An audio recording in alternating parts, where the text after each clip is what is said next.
Let's create a pivotal impact. Friends in the industry. So I'm Josh Hannaberry, your host here at the Truck Focus podcast. And our mission here is simple. We're connecting transportation industry leaders to the industry to help create a pivotal change. And in today's episode, I'm really excited as I speak with Trevor Currie, owner of Gateway Carriers, as we dive into his leadership and involvement with the Southern Alberta Truck Exposition Association and their collective mission to help make trucking a trade. So throughout our conversation, I really admire Trevor's appreciation for the professionals working in our industry. So I think it really speaks volumes when a leader and someone that's owned a successful business for quite some time can quickly communicate their appreciation for people and the fact that those people have helped the ultimate goal of being successful. And I also agree with Trevor as he walks us through the mission of the association to help make trucking a trade. And as he discusses the benefits that this will bring to professional drivers as well as to our industry. So before we get started, I definitely encourage you to learn more about the Southern Alberta Truck Exposition Association. You can visit their website or their Facebook page, as I've included the links directly in the show notes. But also, if you're in Lethbridge, Alberta, in that area on July 16th, I really do encourage you to stop by the Truck Expo that they're doing. It's going to have a bunch of stuff done for families, shiny trucks, job fairs, and so much more. So again, the details for that are on the website. So I'm super excited for the impact today's conversation is going to have. Let's get to it. All right, Trevor, super excited. Welcome to the Truck Focus podcast. I'm really excited for our conversation today on a couple of fronts.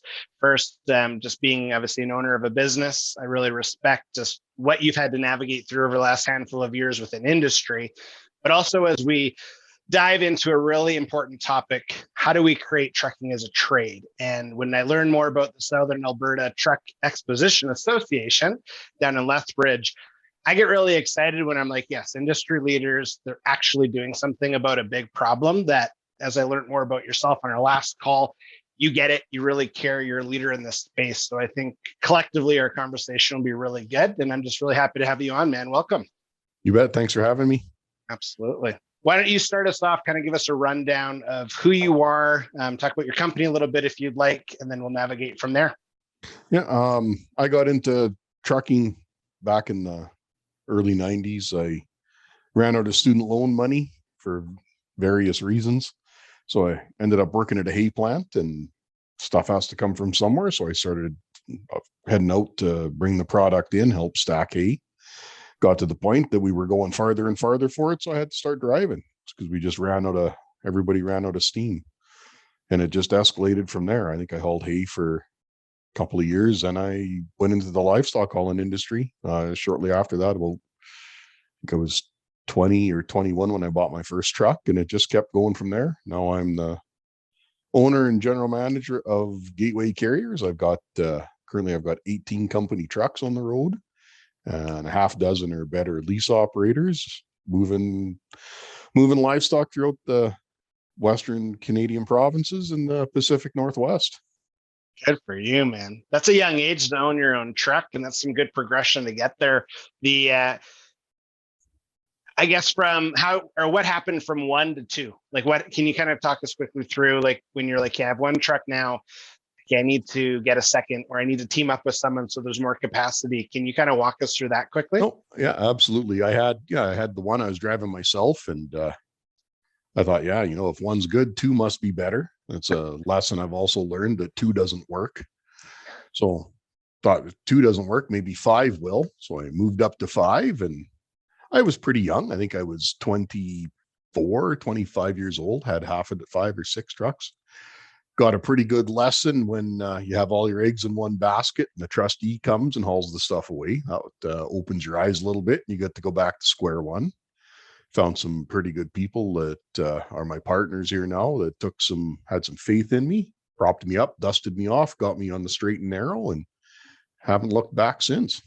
Good for you, man. Yeah, the bumps of an entrepreneur are quite interesting, and especially in industry where you're right, all eggs, one basket, and if something doesn't go according to plan, yeah, that's my address, and okay, here's the keys, or I guess you're telling it. So yeah, it's a tough lesson to learn, but it's good to see just again the progression since such a good sized fleet you have now too, which is awesome. You bet. Yeah, there's some lessons you just got to learn.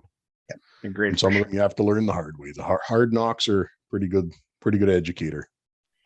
Totally agree. And it's nice though, you mentioned that you found some people that, again, you aligned, there's confidence, there's faith, and then you move forward. Is that, I guess, was that how Gateway Carriers came to be, was through those relationships then? Yeah, absolutely.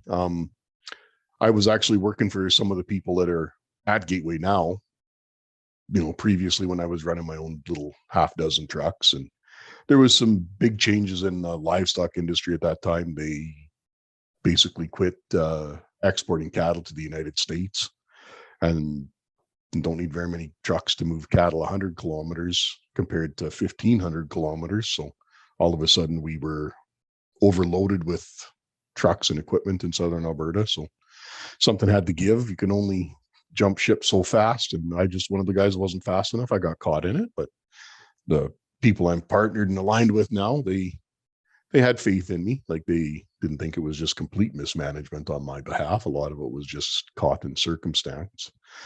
Some of what we've actually seen recently with all the COVID pandemic, some people have just got caught in a crossfire. They're not bad operators. They've had no manufacturing, whatever, products, goods and services have slowed down. Some people have got caught, some haven't. It's not necessarily mismanagement that are catching people either. It can be a victim of circumstance too. Yeah, it's interesting when you're kind of watching the markets, and some carriers are doing phenomenal and others, they're right. It's just kind of where they happen to be. And then with different costs that were rising or different challenges and driver shortages and all this stuff, it's a good challenge for sure. I love celebrating when people are successful, and I love showing empathy when those that need it get it. And it's just, it's good to see though that you guys have been able to navigate through that space as a uniformed, or I guess a unified company, and not pull plugs or nothing like that. So it's exactly good. Right. Yeah, for sure. So how did you is it you as a person, or is it your company that's involved with the Southern Alberta Truck Exposition Association? Basically it's both, because I own the company. So we're in lock, stock, and barrel. I invest a lot of my time into it. My staff comes and helps me out when they can, where they can, but I don't require it of them. It's a volunteer basis. I volunteer to the Truck Expo, no different than Jim Bob or the next guy volunteers for the truck show. Nice. It's awesome. Yeah, I like when, again, within industry, when there's the greater good that you can put effort, skill sets towards, or sometimes it's just putting some muscle into the hustle, and other times it's our brain power. So that's good to know. Before we talk about the association itself, do you want to quickly touch on the upcoming expo in July? Yeah, we actually just got our last of our registration set up for booze. We filled our building. Nice. So it was pretty exciting. That always gets pretty stressful on the 30th of June when you're 2 weeks out and you still have 50% capacity that you're trying to fill. But yeah, we got it filled this year. I hate to jinx it and say it's getting easier, but every time word spreads and it's a better show than the year previous, it just automatically starts attracting its own people. So totally. It is pretty hair raising for Lane and Connie. They take a lot of anxiety out of it. Yeah. But they're phenomenal people too. They actually make it simple for the rest of us. Good. No, that's good to see. And that's nice leadership too, because I've had a couple conversations, and one very detailed phone conversation. And I'm like, and you guys are a powerhouse. So that's really good to hear though. It's fun. And it's just good to get together with your industry peers too. Agreed. Yeah, my 12-year-old son and myself, we're gonna head down. Normally saying head up, but we're gonna head down on the Saturday and come attend. Super. So we're looking forward to it. Yeah, it'll be good. So it'll be nice to meet you, obviously, in person too. So it'll be good. You bet. So when we're talking about the association as itself, do you have a common goal, a multitude of goals that you're really pursuing? And one specifically, I know we'll talk into today, is like making trucking a trade. But as an association, is that your number one priority? Is it serving industry, or where do you see that?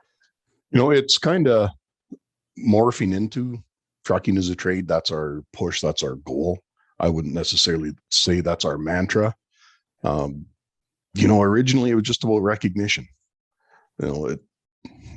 Livestock, well, not necessarily livestock, but transportation has always been the redheaded stepchild a little bit, the cousin that nobody talks to, or the uncle that you ignore at the family reunion. It's a pretty pivotal part of what we do. We just wanted to bring some recognition to the industry. Then we started seeing, let's show and shine will bring people. People love shiny stuff. Trucks are shiny. So we think, let's make this a job fair and see if we can't fill some seats. Because when we first started, there was actually more drivers showing up than there was positions available. That's only a half a dozen years ago. Now it's changed complete opposite. Like, it's a lot of empty seats and not near enough people coming through looking for jobs. So now we've moved from just filling seats to figure out a way to make the truck drivers show up at the show, and that's make it a trade. Yeah, absolutely. And I'll include the link for the website in the show notes so our listeners know as well, if they're Certainly. like, hey, where can I learn more? Because that's really important. And yeah, so it's an interesting transition when it went from more drivers than seats. Now you're seeing the flip. So was it kind of like you happened to have your ear to the ground to say, okay, this is a noticeable situation. How do we fix it? This is a big part of it. Or how did you guys as an association come to that conclusion and start putting some legwork behind it? A lot of it is just the fact that it's carrier driven. We're all trucking companies. We're all drivers. And you sit there and you talk about your trials and tribulations that we're all having. And the common denominator right now is lack of people. We're also starting to see some troubles in supply chain stuff, obtaining new equipment, getting parts. But number one is people. You can have all the equipment you want. It's not going to go anywhere unless you have the guy in the truck. Correct. Absolutely. Yeah. And the equipment shortage is no joke, but you're right. Even if you happen to get something fixed and there's no one to turn the key and start operating, you got a problem. So so how has the journey been from, again, an association standpoint to build momentum, to get the right conversations going, to make this happen? How has that process been? It just builds on itself every time we get together and meet. We're a small community here in Southern Alberta. You know who your neighbors are. You know who your competition is. Some of my competition is actually some of my best customers.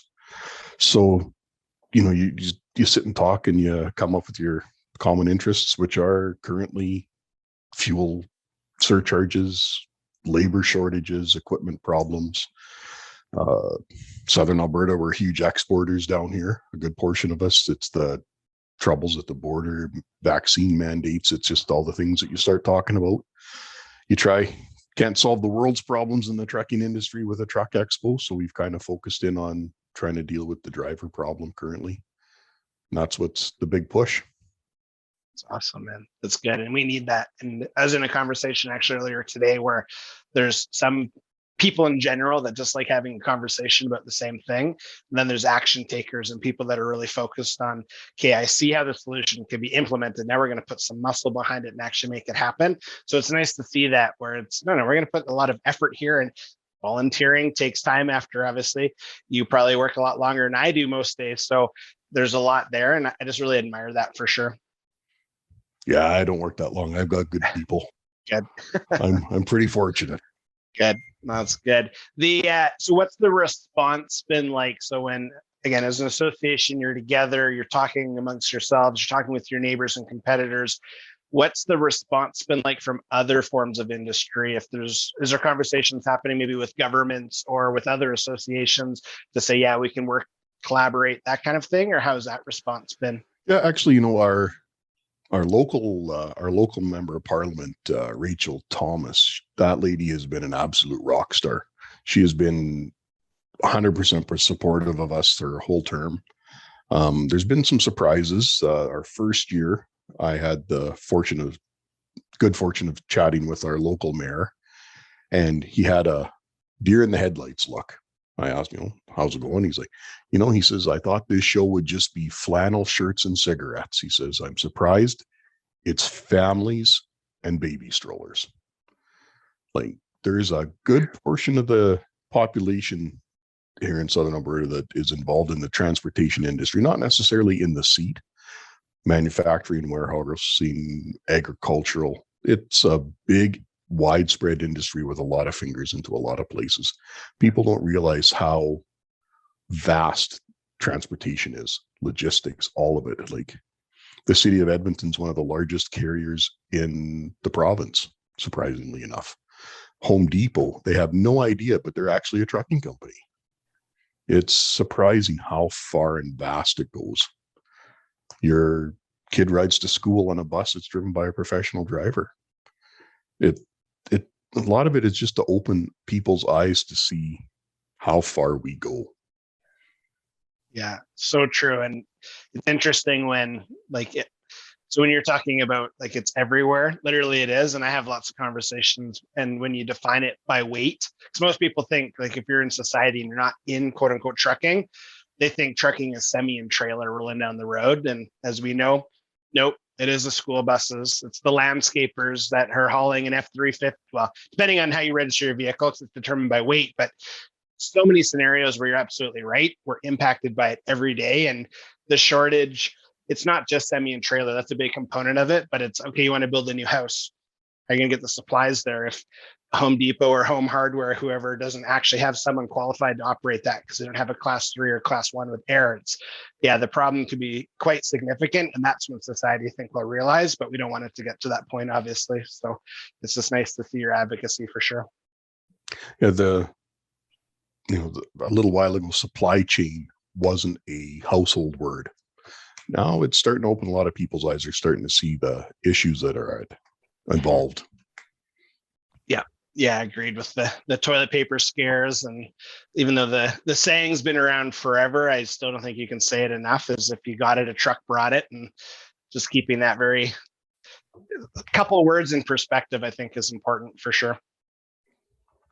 So when you're navigating your conversations with the professional driving force and you're advocating that it needs to be a recognized trade, what's their response? If they're a seasoned driver, a newer driver that maybe they just finished Melt, they're on their first gig, but what type of response are they saying back? A lot of them are for it. I would have to say the majority. I wouldn't want to put a figure at it, but I would say the majority. A lot of it is recognition. That red seal means a lot to the journeyman mechanic, to the flooring installer, to the esthetician. Like it's a badge of honor to have that red seal. You spend the time and money going through Melt. You don't get a badge of honor. You get your class 1, which is pretty handy. But the seasoned veteran with 40 or 50,000 miles under his belt every couple of months, he doesn't have his little badge of honor like the 20-year-old, 21-year-old mechanic does. They deserve and it's not even just about recognition.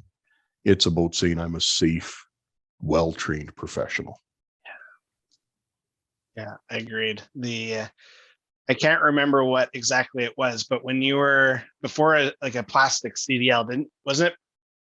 I forget what it is, but I'm pretty certain you got something. It wasn't like a badge though, but I can't remember. Am I right with that, or am I totally off course? I don't recall, but I know I don't know if that was in the States then, but I know someone showed me this is what you had, like if it was a coin or if it was, I don't remember. No. I could be totally up for lunch and it could be for a different trade, but I'm pretty certain something was there. And, but no, you're right though, where it's like, okay, like having a CDL means something. So let's make sure it means something. And so can you walk us through then, again, we can keep this pretty high level for this conversation, because as I mentioned off camera, I would love or I guess before I hit record, I'd love for us to do more deep dive. But when you're looking at what professional driving is today, you get your mandatory entry level training or minimum training, you get your class 1 versus a red seal trade. Can you kind of touch on some of the things that would need to change in order for that to happen? If it's length of time, depth of training, that kind of thing, and we can kind of navigate that space a little bit. Yeah, I think, you hit it right on. It's length of training and the extent of training. Personally, my son just finished his heavy duty mechanics. He started into his first year. It was 8 weeks in school. I can't remember the numbers exactly, 15 or 1700 hours of apprenticeship. Second year, it was another 8 weeks, another 1500 hours, another 8 weeks, another 1500 hours, and until you get your red seal as a full journeyman. He doesn't compare to the 113 hours plus the air brakes that Melt is. And then you're cut loose. Like the flooring installer, I think, is 7-week course and 1,250 hours. Never had a flooring installer run a red light and have a big wreck. I don't think that the esthetician, the barber, the red seal, they have 2 years of training, 3,000 total hours of training, of apprenticeship time, sorry. Melt is a mandatory entry level. It is a minimum. Nobody says it can't be better. I know there's a lot of producer groups that are begging for people, like a temporary foreign worker that comes up. How do you put them through 8 weeks of school and 1,500 hours of training? Pretty difficult thing to do. Everybody says, well, make provisions. Only trouble with making provisions is you end up with a provisionary driver. If you had enough people coming through as a trade, you're going to have enough people filling the seats in the trucks that are empty. Making it a trade isn't going to solve our problem in 5 years. Currently there's quite a few different incentives on the table. I know, I think it was Tim Taves and Grant Hunter come out with that $30 million initiative here in Alberta. It's a good start, but it's not a cure. There's a few other things like the Canada Alberta job grant that person can access for the cost of melt, but that doesn't get the kid coming out of high school. Melt does not qualify until just recently. It didn't qualify for RESP money. I believe it still doesn't qualify for an Alberta or a Canadian student loan, but be a mechanic does. So you can come out of school at 18 and go to college and be a mechanic. Come out of school at 18, you want to be a truck driver, you've got to either have the funds to do it yourself. You got to have the family that'll pay for it. Like I say, now I'm pretty sure you can access RESP money. You can't get a student loan. You've got to find a carrier that'll sponsor you basically and send you to melt. Not an easy sell. We need to be able to solicit the high schools at the same level as the trades at the welding schools or the technical institutes, or what, do you want to be an esthetician or do you want to be a truck driver?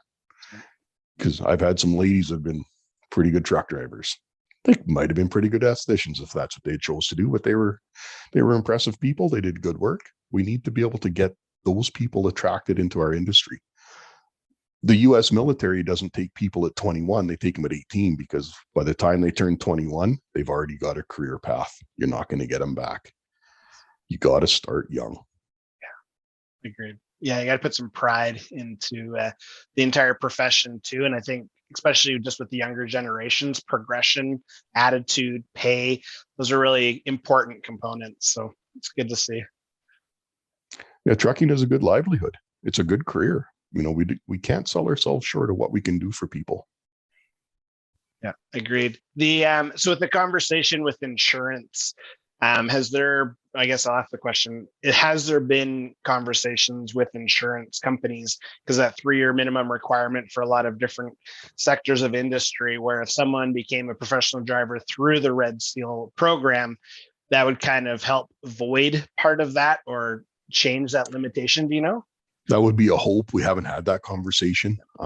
I've talked with my insurance company, and hiring a melt driver, there's some stipulations that they put out to me, but they're not that significant. But there again, better carrier you are, the better your carrier profile, the better safety fitness certificate score you have, the better job you do keeping your insurance, your WCB, everything under control, the bigger swath they're going to let you have.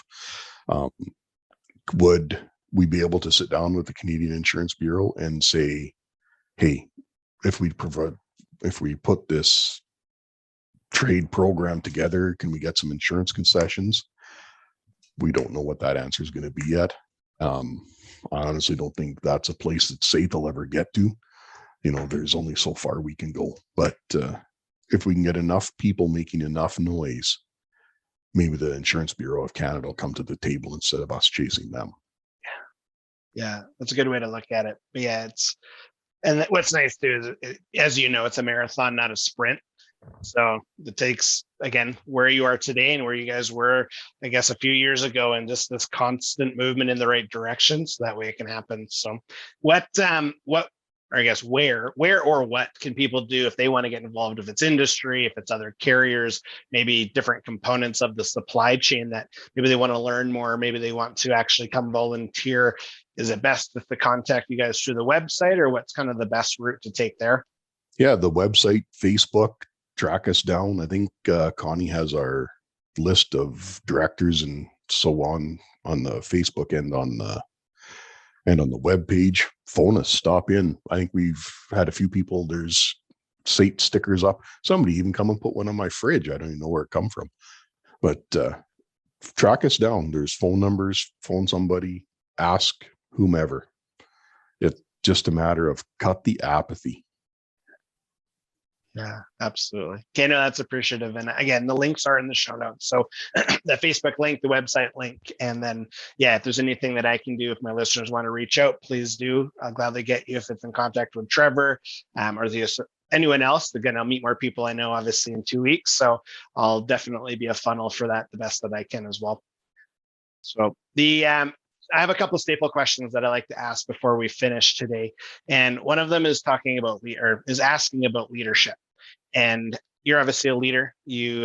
I admire that you have a strong team and that you've recommended or you've referred to them a couple of times. I think that's really important as a leader. But when you're in your space leading, so if it's through the association, if it's at your place of business, or even with your customers, how much effort and attention do you put into how you're impacting the people that you're leading? Are you just find that you just kind of naturally been like, well, I'm good at saying good job, I'm good at that? Or are you intentionally trying to uplift people and kind of groom them so that way they become better people? Yeah, I think actually being a leader is a result. It's not something you do. It's a measure of success. It's not something you can be. It's something you end up with. Like, I've got the responsibility of 30 or 40 families that require me making good decisions to get them fed. It's a lot of weight to carry. It opens your eyes, and if that's your focus, I think that the end result is respect from the people that are working from you. That's all a leader is. I like that. That's a really solid answer. It's probably actually one of the better answers I've received. So I appreciate that. Yeah, I think that's really important. And again, you're right. So that's awesome. What when we're looking at professional drivers as people and the impact that they obviously have on society and our communities, what would you say you're most grateful for about them as people, but also their profession? As people, it's the sacrifices they have to make in order to do their job. Not everybody's a long haul truck driver, but my people, they get, and a lot of what I do is last minute. It's 3:00 on a Friday afternoon when they're planning on going water skiing with their family. I need you to go from A to B. All right, I will. People don't understand the sacrifice that they make. And driving is one of the most dangerous things you can do, whether it's in a big truck or in your car. They put themselves at risk every day in order to get goods and services from one person to somebody else. Commerce doesn't happen without a truck driver. And those are some of the things that people forget. Agreed. Completely agreed. And yeah, that's a good point too. And I think one of the biggest gifts that professional drivers have, and it's not always the long haul, but it's the versatility and the understanding. Yes, what I do matters. And yes, okay, you need me to do this. Okay. But then there's obviously the relationship there. So I appreciate that. And just Trevor, I really do appreciate the fact that you took time, join me on the Truck Focus podcast, but more so, I really admire what you guys as an association, as leaders, are doing in our industry. I'm very aligned with, I do believe trucking needs to become a trade. I totally see the benefits. And the fact that you guys are leading, putting in the muscle and the legwork to actually make it happen, I think is really powerful. So I do appreciate that. And again, can you just give us a quick recap if someone's interested to learn more about the association, the upcoming event, where they should go? Yeah, we'll be at the Lethbridge Exposition there on July 16th on the Saturday. Bring a donation for the food bank. That's all we need for entrance fee. Bring what you can. Show up, track us down on Facebook, Google us. We'll show up on our website. Hit the links, look at the pictures. There's shiny stuff. Find the people, make the call, show up. That's awesome. Yeah, I appreciate that. And again, like I said, appreciate the fact that you hopped on the podcast. And I'm excited to get to know you guys more, be more involved, and just the great work you're doing. Yeah, it'd be good to see you on the weekend. Agreed. All right, Josh, I thank you very Awesome. much for having us here. It was great. It's enjoyable. So, and Awesome. it's the squeaky wheel that gets the grease, and hopefully we get some grease from being squeaky. That's right. That's awesome. Okay, man, enjoy the rest of your day, and thank you again. Okay, thanks, Josh. Okay, yeah, bye. Trevor, honestly, man, thank you so much for coming on to the Truck Focus podcast, but also for the mission that you're on to help really better our industry and ultimately help make trucking a trade. I think it's absolutely a phenomenal direction. So to our listeners, I really do encourage you to learn more about the Southern Alberta Truck Exposition Association by visiting their website or their Facebook page. So again, I've left the description or the links in the description, but also if you're in the Lethbridge, Alberta area on July 16th, I encourage you to stop by the upcoming expo. It's going to be awesome. It's going to be full of family, tons of shiny trucks, job fairs, and so much more. So again, I'm super excited for that. Details are on the website. Before we end today, I just wanted to take a moment to say thank you. So if this is the first time you've ever checked out the Truck Focus podcast, I really do welcome you to our community, but also to our dedicated community. I really appreciate you taking the time to listen, but also for applying the knowledge that was shared. So again, when Trevor was talking about making trucking a trade, that was phenomenal, but also how he just talks about leadership and his people. I also think that was phenomenal. Lots to learn there. So again, Trevor, thank you so much for taking the time to join me on the podcast. As always, let's create a pivotal impact.